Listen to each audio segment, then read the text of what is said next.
As if an isolated gas tax hike and 79% government-mandated wage increase on our small businesses isn't enough, New Jersey families and businesses continue to face the potential of another economy-killing proposed constitutional amendment which seeks to divide our state between the government world and the real world. The constitutional amendment mandates pension payments and places government workers ahead of every other citizen of the state in our state budget. Approval of this amendment would place government workers ahead of students, ahead of our hospitals, ahead of the disabled, ahead of our seniors, and the burden of the cost would be put on the backs of the taxpayers. Taxpayers who do not receive anything close, not even close, to these levels of benefits. Not in their lives, but they would be required to pay for exactly what the public sector unions have demanded. Platinum-level health benefits, exorbitant pensions for life. Now, how out of line are these benefits from the real world everyday New Jerseyans live in? Take the average government worker who pays $126,000 for their pension and health benefits over a 30-year career total. Their return, $2.4 million in benefits. This is not the real world that New Jerseyans live in every day. This chamber should not divide our state between government workers with huge benefits and everyday New Jersey taxpayers who not only don't have those benefits, but also must pay for them for a privileged few. There is an option to avoid this. Our nonpartisan commission has put forward a plan to save $2 billion on government worker health benefits and use that money to save the pension system. Failure to do this will raise taxes, it will cut municipal aid, it will hurt students and the disabled, and it will take aid from our seniors. We can work together to avoid this, and I am ready to work with all of you. But the question is, can we put aside partisanship and the special interests and put all New Jerseyans first? If the answer to that is no, only the tax-paying people of this state will suffer. And if you were going to write a playbook for how to wreck the economy we just talked about, which is at its strongest point in 15 years, and divide a state between the haves and the have-nots, this would be the perfect script to do it. Pensions and health benefits already present the largest burden on our budget. Increased pension, employee health benefits, and debt service together account for an astounding 95% of the growth in this budget. You heard correctly, 95%. On pensions, we're proposing to make a $1.9 billion contribution to the state's pension funds. This is $550 million more than last year, and in fact, it's the largest contribution in New Jersey history. Our overall commitment to the state pension system is bigger than any previous administration. With this payment, my administration will have made more than $6.2 billion in pension payments. That is nearly double the total of the last 5 governors combined. Now, the problem is a broken system created by unsustainable giveaways given by politicians to their special interest patrons.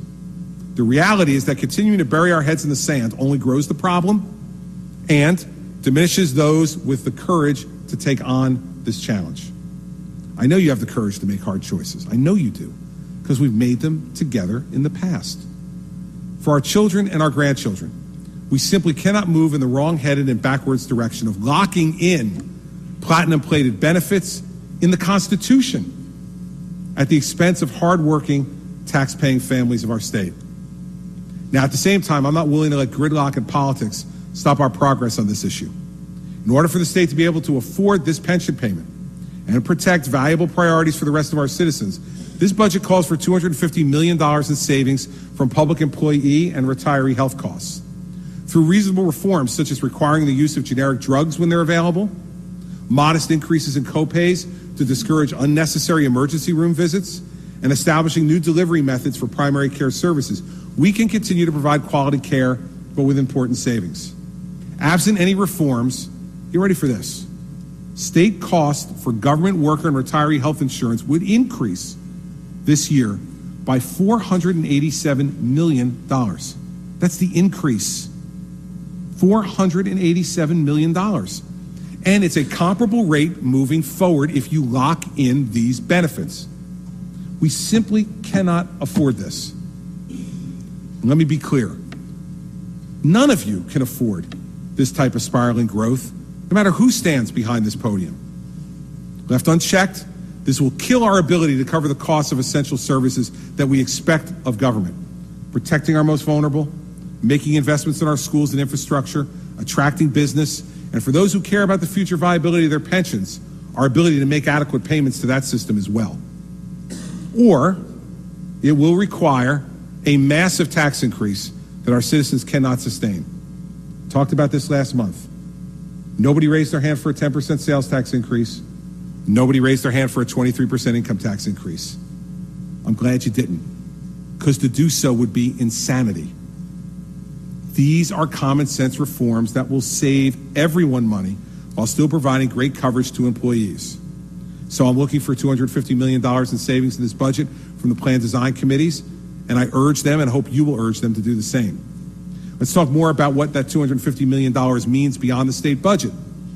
Yeah, it's state savings, and that'll help everyone, but $250 million in state savings means another $200 million in savings for local governments, school districts, and the property taxpayers that fund them.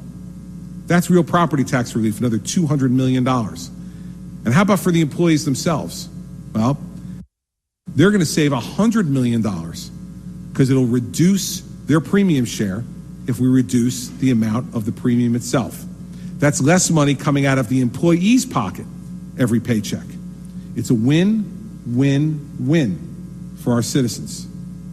And this isn't pie-in-the-sky request. It's not experimentation. It's been done before with great success here in New Jersey. There are local governments that have already moved out of our state health care plan to address the escalating costs. They're innovating with new health plans. They're collaborating with their employees and generating year-over-year savings. Senator Allen knows well that this just happened in Burlington County. We can do this statewide. And this is how we achieve the hard reforms our state needs and put New Jersey on a sustainable path to the future. We can continue to serve all the people of our state well while preserving the fiscal restraint that has brought stability to our state over the last 6 years. And if we do that, we can deliver a fairer and a better deal for the people who pay the bills, our taxpayers. And it allow us to maintain the state's other commitments,